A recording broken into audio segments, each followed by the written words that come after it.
Hey guys, what's up? Welcome back to the World War II Solitaire board game channel and another unboxing. So today we're looking at the fourth and last submarine game in Gregory Smith's series, which is published by GMT. And don't despair, because there is a fifth one coming, but it's not by GMT, it's rather by Compass Games.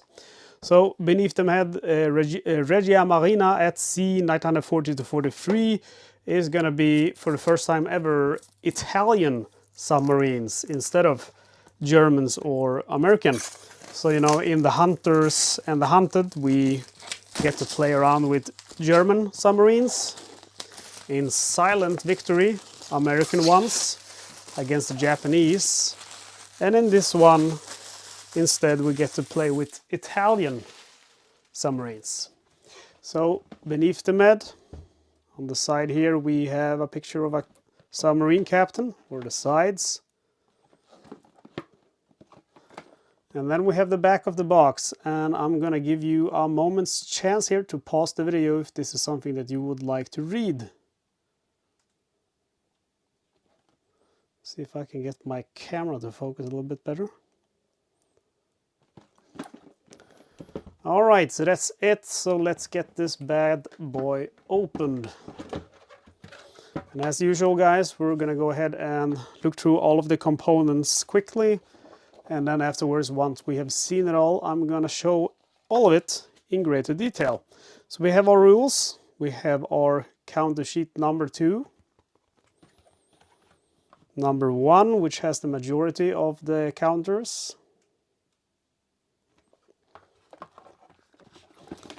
A submarine patrol log, and it's quite a lot of it, and I gotta say it's very different to the one we get in the Hunted. I want to remember in the Hunted we actually got to mark our rank and awards and such. It's two-sided, so these are actually quite a lot of them, so could probably last without you having to photocopy it. And then we have our submarines, or submarine display mats, and they're double-sided. And I would say one thing here, that I think the graphics in the Hunted, the Hunters, and Silent Victory, yeah, it's quite basic, but I also think it kind of fits the theme and all of that. But I just gotta say, I'm not a fan of these submarine mats, and I think it's the color scheme and then the top here.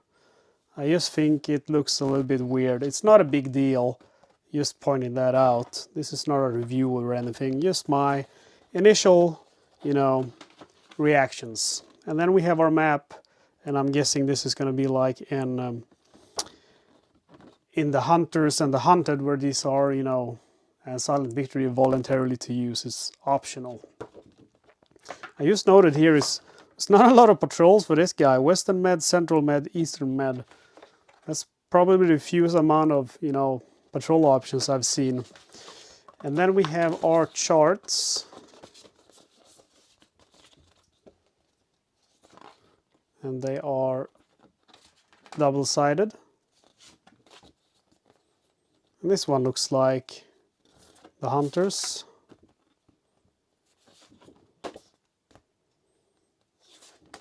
Okay, so we have our damage and repair is on the same side as a target roster. Not a fan of that. Would have probably liked it to be separate, because I put them up against the wall in these chart holders, like menu holders.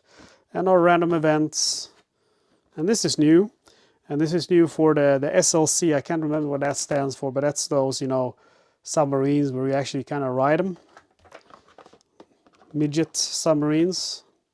And our attack mat looks, I would say, extremely different to the Hunters and all of those other, because all of those had a long combat sequence of play, and that's been removed now for some reason. I mean, I guess to make room for this, the attack damage chart and all of that.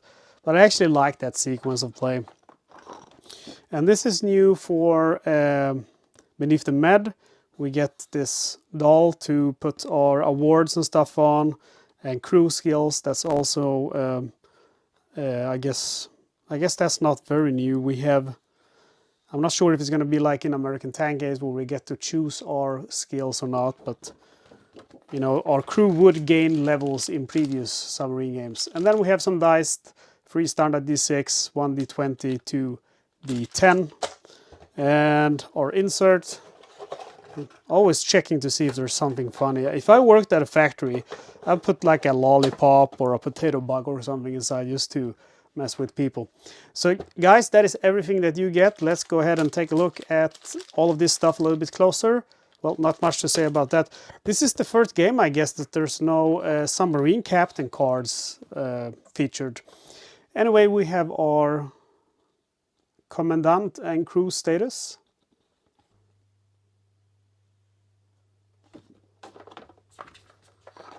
And our one-sided attack mat. And then we have our charts.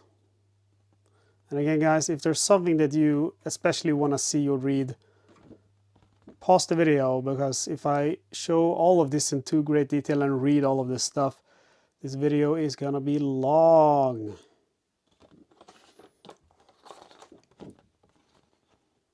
Target rosters, we have warships, capital ships. Oh, I know some of these. I sang some of these in the Hunters. Tankers and Caribbean Brazilian. Small freighters and large freighters. Empress of Canada. Oh, that's going to be a juicy target on 21,500 ton. And our submarine damage and repair chart.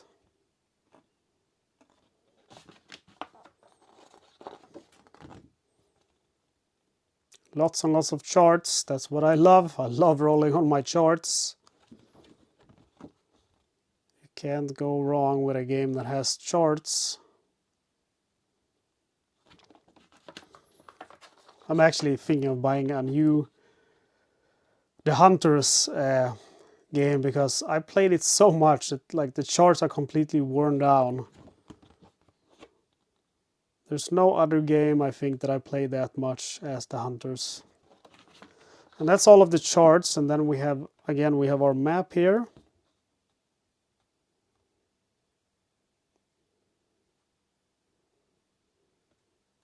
Goes all the way from South America to Africa to Canada and Greenland and back to Europe.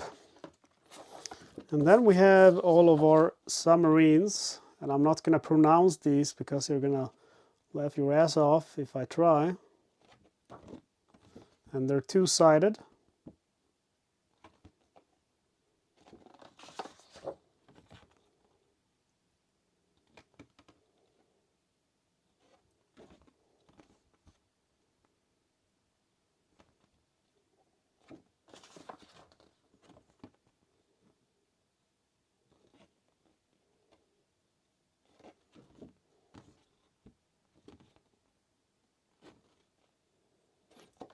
Yeah, there's a lot of them, and the way I play the Hunters, I played each and every submarine from the starting date to the end until I had survived with every submarine that was available.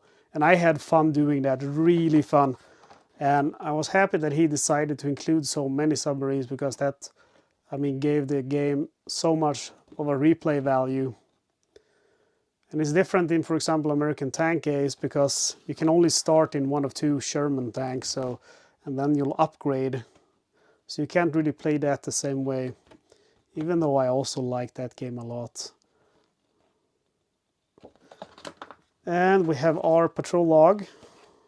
Not too much to look at. It's, you know, two-sided, but it's the same side to all of it. We start here in June 1940 and in August 43. I guess that's when Italy surrenders. And then we have all of our counters here.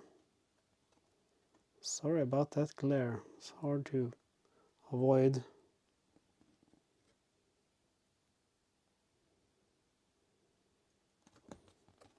And the other side.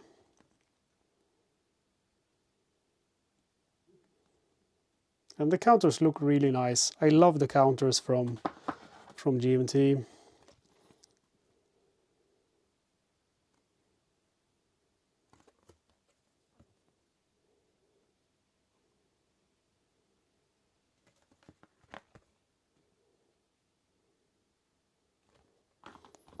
And then finally we have our rules for Beneath the Med. Introduction, game equipment, game setup, and then finally the rules start somewhere around here. It's the, just the setup. So how to win the game, and then starts sequence of play.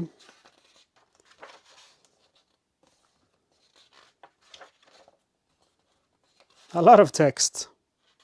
The blue boxes are notes and designer notes though, so there's some stuff like that in it. And then we have a chart here. I hope it's also on one of the charts, because I don't like having them in the rules. And then we get to random events. So it's actually surprising, because you saw in the Hunted, which I opened a few days ago, it was, I think I said 24 pages of rules.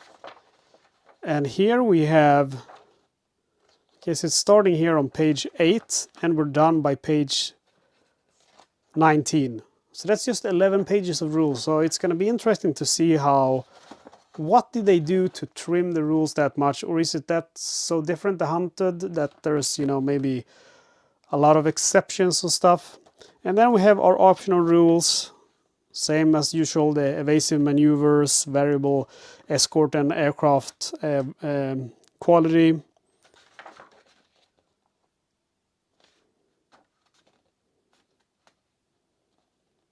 Green training level start. I think that's maybe a new one. And that says the bravery of the Italian crews were never in question, but the Italian submarine force did suffer from a lack of training at the start of the war, especially in the conduct of attacks, on top of fire control and other issues. To represent this, player may wish to start the game with a green crew instead of a trained crew. This optional rules will increase the difficulty of the game somewhat. No shit. I wouldn't do that. Designer notes. And then our index. So guys, that is everything that is included in the box of Beneath the Med. Regia Marina at sea, 940-43. I hope that you have enjoyed this video. If you enjoy World War II Solitaire board games, subscribing to my channel is a no-brainer. If you want to help the channel a little bit extra, you can become a supporting member. For only $2.99 a month, you become a supporting member of the channel. You can also do one-time donations through PayPal or YouTube Super Thanks. You'll find my PayPal address in the link of this description. I would say that about 90-95 of the games that I present on my channel, I buy myself. So I've spent thousands on games, so every contribution is appreciated and goes straight towards more content for the channel. Okay guys, I'm gonna stop there. Again, thank you for watching. I will see you later.